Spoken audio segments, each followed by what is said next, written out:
그 아동 존속 살해의 경우에 아동 심신미약과 관련한 혹은 아동 학대 피해 증후군과 관련한 것을 어떤 기준이 있지 않을까요? 인정하고 인정하지 못하는 그건 어떻게 되나요? 사례에 비춰서 보면 우리와 크게 다르지 않습니다. 네. 계속 논란 중이고요. 네네. 그 핵심에는 여전히 네. 과연 앞서 질문 주셨던 네.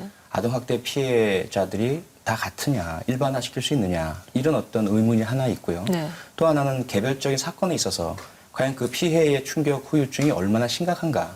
그래서 이 사건을 정말 그런 아동학대 피해 후유증에 의한 심신미약이나 심신상실로 볼 수 있는 그런 사건이 아니냐. 이게 늘 사건마다 공방이 벌어집니다. 그래서 우리가 그렇겠죠. 보는 건 두 가지죠. 하나는 이제 이론적으로 네. 일단 그러한 아동학대 피해 후유증이라는 것을 법조계에서 인정을 하고 있다는 것. 그것이 이제 우리와는 조금 다르고요. 네. 공식적으로 인정하고 네. 있다는 것.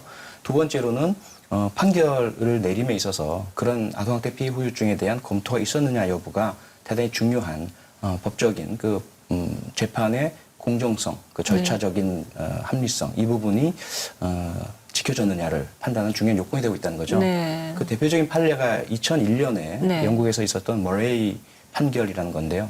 그 이 머레이라는 그 피고인이 우리 그 지군하고 대단히 유사한 상황이었습니다.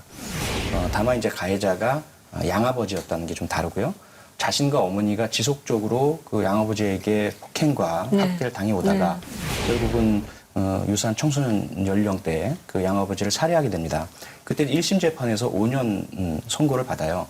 그런데 항소심에서 항소심 재판부가 1심이 이 피고인의 아동학대 피해 후유증에 대한 충분한 검토를 하지 않았다. 그래서 그 원심 판결은 잘못됐다라고 파기하면서 18개월형과 치료 수강 명령을 내리게 됩니다. 네, 이게 네. 이제 가장 이제 우리가 대표적인. 외국의 사례 중에서 네. 가장 대표적인 판례다라고 보고 있는 판례고요. 그래서 이런 것들이 다시 쌓이게 되니까 호주 같은 곳에서는 법으로 아예 만들어 버렸습니다. 네. 2011년에 호주 퀸즐랜드에서는 네. 아동학대 피해 후유증 또는 가정폭력 피해 후유증을 앓고 있던 피해자가 자신의 가해자를 살해한 경우에 부분적인 정당방위를 인정한다. 그래서 형사 처벌보다는 네. 대안적인 네. 수강명령이나 치료명령으로 대안적인 처벌을 내릴 수 있다. 이런 법까지 만들어지고 있습니다. 그렇군요.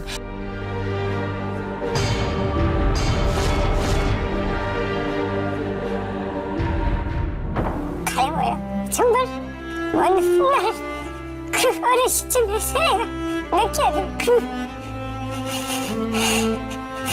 그 절망을 생각 너무 제가 절망할 것 같습니다.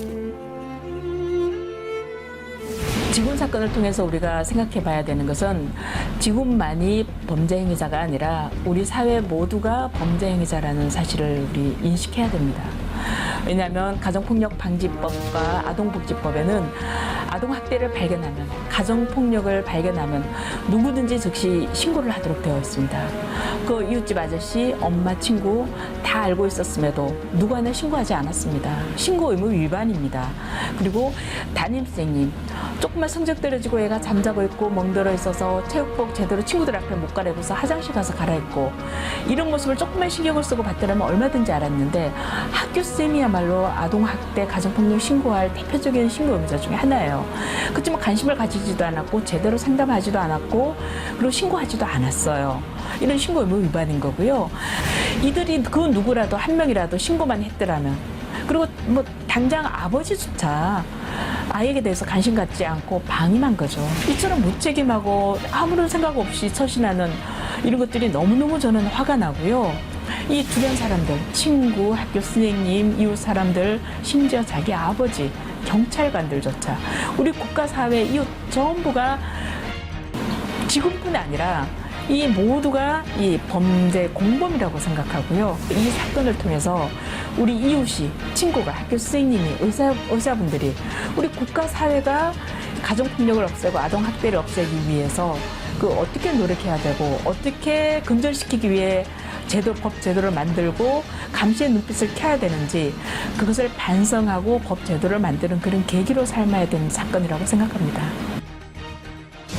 명문대학교 2군 하신 이제 부모를 살해 여중생이 아버지를 살해했던 사건. 가해자의 83%가 부모라는 그냥 엄마니까 왜 이렇게 말을 애한테 심하게 해? 저 엄마 혼나야겠다 이렇게 생각하는 사람 없거든요.